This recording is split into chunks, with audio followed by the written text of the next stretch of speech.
সবুজে ঘেরা ছোট্ট একটি গ্রাম, যেখানে মানুষজন শান্তিতে বাস করত। গ্রামের প্রত্যেক বাড়িতে একটা না একটা পোষা প্রাণী ছিল, কিন্তু সবার প্রিয় ছিল এক কুকুর, টুকাই। টুকাই ছিল লালচে বাদামি রঙের, মাঝারি গড়নের আর অসম্ভব বুদ্ধিমান।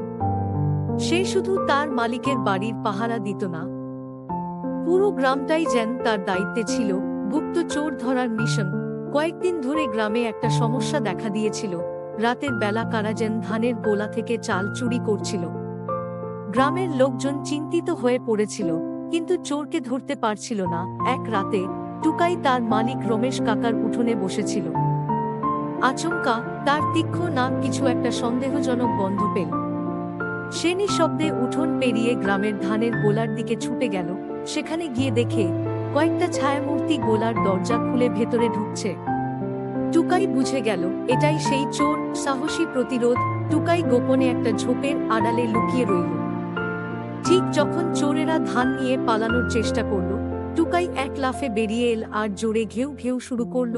চোরেরা প্রথমে কুকুরটাকে দেখে থমকে গেল, কিন্তু যখন তারা দৌড়ে পালানোর চেষ্টা করল, টুকাই তাদের পেছন থেকে ঝাঁপিয়ে পড়ল। সে একজনের কাপ টেনে ধরল, আর ততক্ষণে গ্রামের অন্য কুকুরগুলো তার ডাক শুনে চলে এলো। গোটা গ্রাম জেগে উঠল। সবাই হাতে লাঠিলণ্ঠন নিয়ে দৌড়ে এলো। চোরেরা আর পালাতে পারল না।